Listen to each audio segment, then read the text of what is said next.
Donc, le format payant que tu fais, c'était le Pass. Exactement, ouais, c'était une plateforme qui s'appelle Le Pass, qui existe encore, je pense, qui était... Voilà, en fait, tu t'abonnes, tu t'abonnes et tu reçois du contenu. Voilà, tu reçois du contenu. Chaque lundi, tu as une nouvelle vidéo avec une rencontre en caméra cachée. Et voilà, j'explique pourquoi je dis ça, pourquoi je fais ça. Et ça a été en fait, ouais, c'est une formation en réalité, mais c'était ma formation qui a le plus marché. Et tu te souviens du tarif et de comment il a évolué? Le tarif a évolué. En fait, si tu veux, on a suivi.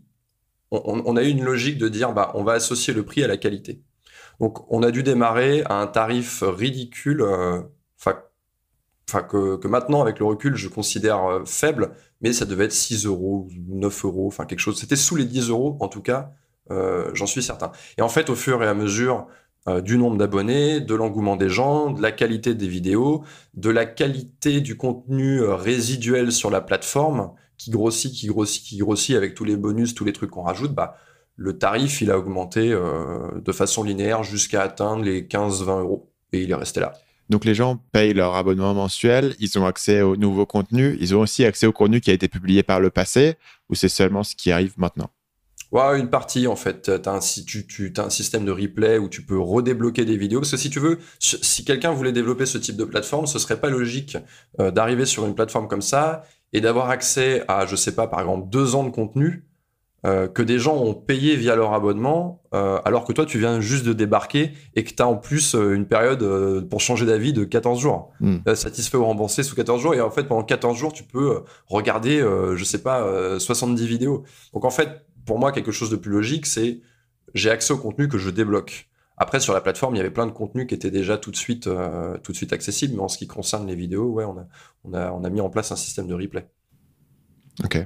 Et est-ce que tu as une idée de la rétention sur ce là? Parce que les gens me posent souvent des questions sur un système d'abonnement pour de la formation.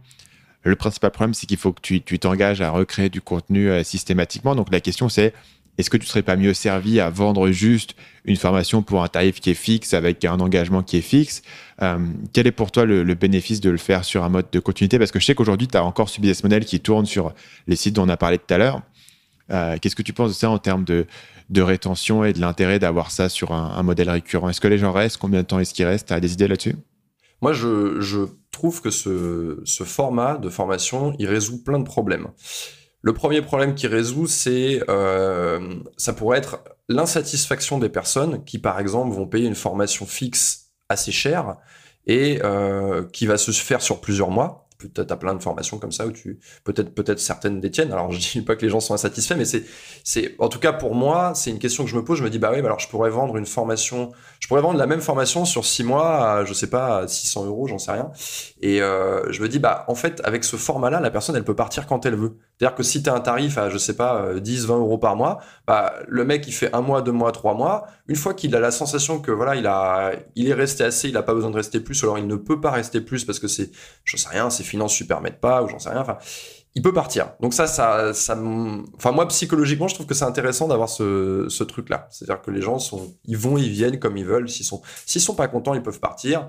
Bah voilà, ça peut arriver. Moi, ça m'est arrivé d'acheter des trucs et de dire, ah bah non, finalement, je suis pas satisfait. Bah, t'es content de pas avoir mis trop d'argent là-dedans.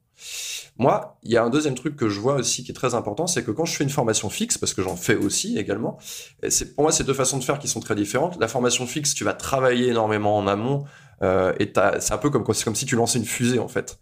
Je travaille énormément, boum, je tourne ma formation. Moi, je sais que quand je fais des formations, on va dire sans abonnement, bah, j'aime bien les faire face aussi à un public parce que ça me permet d'avoir une spontanéité, une élocution qui va être meilleure et c'est plus rapide à enregistrer que si je le faisais tout seul dans mon coin. Et en fait, une fois que c'est fini, c'est fini. Ta fusée, une fois qu'elle est lancée, terminée, elle est lancée, quoi. Si c'est un crash, c'est un crash. Ce que j'aime bien avec ces plateformes, c'est que tu réinventes ton contenu en permanence et tu ajustes et tu rectifies en permanence. Donc, ça me donne, moi, une possibilité pour satisfaire encore plus mes clients. Si je me dis, tiens, j'ai fait cette vidéo, tiens, j'ai bien expliqué, c'est pas mal, mais juste après, 2 jours après, j'ai une idée qui vient en plus. Bah, dans une formation fixe, je peux pas la rajouter, mon idée. Et là, du coup, ce que je fais, c'est que bah, dans une vidéo suivante, bah, je vais reparler de cette idée que j'ai eue, quoi. une impression que j'ai, en tout cas sur certains cas, c'est que les gens sont réticents à s'inscrire sur un système récurrent parce qu'ils se disent je vais devoir payer pendant X temps, etc. Ils n'ont pas la sensation d'exactement savoir combien de temps ils vont rester. Est-ce que toi, tu anticipes que ça, c'est une objection? Parce que vraiment, ce modèle d'abonnement récurrent grâce à une formation, il n'y a pas tant de gens qui le font, il n'y a pas tant de gens qui le font marcher. Et toi, tu es une des personnes qui le fait depuis longtemps et qui le fait marcher. C'est pour ça que je suis intéressé par ton avis. Alors, il y a deux aspects. D'abord, cet aspect de je sais pas combien de temps je vais rester, combien de temps je vais devoir payer. Et l'autre aspect, c'est que si toutes les semaines ou tous les mois, j'ai une vidéo ou un module qui parle d'un certain sujet, comment je sais que le mois prochain, ça sera intéressant pour moi, tu vois? Est-ce qu'il va pas y avoir des trucs qui vont moins m'intéresser, des trucs qui vont plus m'intéresser? Je peux pas choisir et je peux pas nécessairement avoir un sommaire ultra détaillé comme tu l'aurais dans une formation fixe avec l'ensemble des bullet points, le sommaire, tous les bonus, etc. Ouais, c'est vrai. En fait, moi, déjà, je pense que ça, c'est du coup, c'est dans ton discours de vente. Tu vas dire, tu vas mettre en place quelque chose où les gens se disent, ok, bon, j'ai tant de jours pour essayer. C'est-à-dire que moi, j'ai mis ça sur toutes mes plateformes. C'est-à-dire que tu viens, t'as 14 jours. 14 jours, tu peux te désabonner, tu ne payes strictement rien. Nous d'ailleurs, ça a un coût. D'ailleurs, t'as un coût d'annulation d'abonnement. Tu perds les frais t'as des frais à payer, tu les perds. C'est pas grave. Je préfère avoir quelqu'un qui se barre et payer une petite dizaine d'euros d'abonnement résilié que d'avoir quelqu'un qui est mécontent et qui va m'envoyer des trucs dans le SAV puis qui va m'envoyer je sais pas combien de mails. Donc ça, il faut bien communiquer dessus. Dire voilà, en plus c'est un truc ça lève une énorme objection à l'inscription. C'est-à-dire que pour moi, je suis face à deux solutions. Soit j'achète un truc qui va avoir un coût conséquent, on va dire, je sais pas, plusieurs centaines d'euros, et j'achète un truc qui va avoir un coût qui va être autour des inférieur à 30 euros. Déjà, c'est plus facile d'aller sur le plus petit prix, parce que tu dis, voilà, si jamais je me suis trompé, c'est pas grave, c'est 30 euros, c'est pas 300. Et ensuite, t'as en plus ce satisfait ou remboursé pendant un certain temps qui te permet de tester un peu la plateforme. Tu vas avoir accès à un peu de contenu, mais tu sais que la semaine suivante ou la semaine d'après ou le mois d'après, c'est pas forcément une récurrence hebdomadaire, mais tu sais que tu vas avoir du contenu similaire. Donc, je pense que c'est plus facile de s'abonner. Regarde, Netflix par exemple. C'est très facile de s'abonner à Netflix, de se désabonner, de se réabonner. Moi, je me suis abonné, désabonné 3-4 fois de Netflix. Ok. D'ailleurs, pas mal de gens essayent de faire le Netflix de la formation, mais c'est compliqué d'atteindre cette échelle où les gens sont garantis d'avoir un truc qui les intéresse. Tu vois, l'avantage de Netflix, c'est qu'essentiellement le contenu est infini, tu n'iras jamais au bout. Sur une formation, comme tu dois faire un choix à chaque fois sur les sujets, ça peut être... il peut y avoir ce côté, en tout cas, quelques personnes qui avaient fait des formules d'abonnement. Alors peut-être que les formules d'abonnement qu'ils avaient étaient moins bien définies que les tiennes aussi. C'est-à-dire sur le résultat final que les gens cherchent. Et au final, la personne parle chaque semaine de différents sujets. Et si la personne, pendant 2-3 semaines, n'a pas des sujets qui l'intéressent, elle se dit, OK, pourquoi je paye pour ce truc alors qu'au final, il y a des sujets qui ne m'intéressent pas. L'autre aspect qui est intéressant au niveau de l'abonnement et qui, pour le coup, me semble extrêmement efficace, c'est tout l'aspect communauté. Je serais curieux de voir, toi, quel était l'aspect communauté entre les gens, entre les clients eux-mêmes sur ces formules à abonnement. Alors, l'aspect communauté, il est énorme et c'est un avantage de plus pour ce genre de plateforme. Maintenant, il y a un truc quand même que je veux aborder.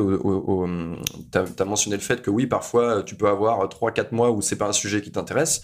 En fait, justement, moi, la façon dont en tout cas, j'ai une plateforme d'abonnement payante pour un public féminin. Mais en fait, ma promesse sur cette plateforme, que je tiens, que j'essaye de tenir le mieux possible, c'est je vais répondre à vos questions. Donc en fait, chaque semaine, je vais faire une vidéo et dans laquelle je vais répondre aux questions de mes abonnés. Je peux répondre à 4 questions, 3 questions. Peut-être qu'à un moment donné, les abonnés elles vont voter pour une thématique qui les intéresse et je vois avec ce système de vote que c'est très plébiscité. Il y a 50 personnes qui veulent que je parle de comment casser la routine dans le couple ou comment reconquérir son ex.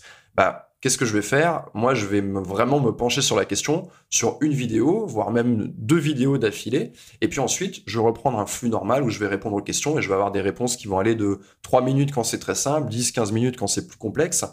Et je pense qu'en fait, chaque semaine, c'est assez varié en fait pour avoir forcément un truc qui va t'intéresser. Et comment est-ce que ça fonctionne d'un point de vue technique?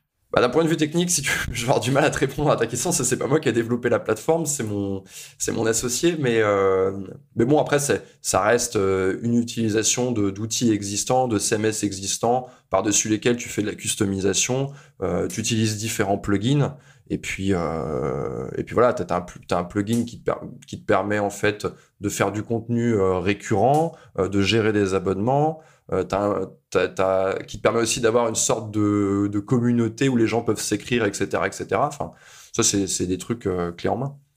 Et au niveau du choix des sujets, ils ont un espace où ils peuvent écrire leurs questions et ensuite les gens votent sur les questions qui les intéressent, un peu comme un système à la Reddit. Ouais, c'est tout à fait ça en fait. T'as une page avec des questions. Ces questions, elles sont exprimées. Il y en a qui vont poser une question en 2-3 lignes, d'autres elles vont être peut-être un peu plus lyriques. Elles vont te faire une question sur plusieurs paragraphes, plusieurs pages. Et après ces questions, t'as un système de vote par question. Et voilà, moi c'est hyper clair. J'arrive, je vois, ok, quelles questions ont été posées depuis la semaine dernière.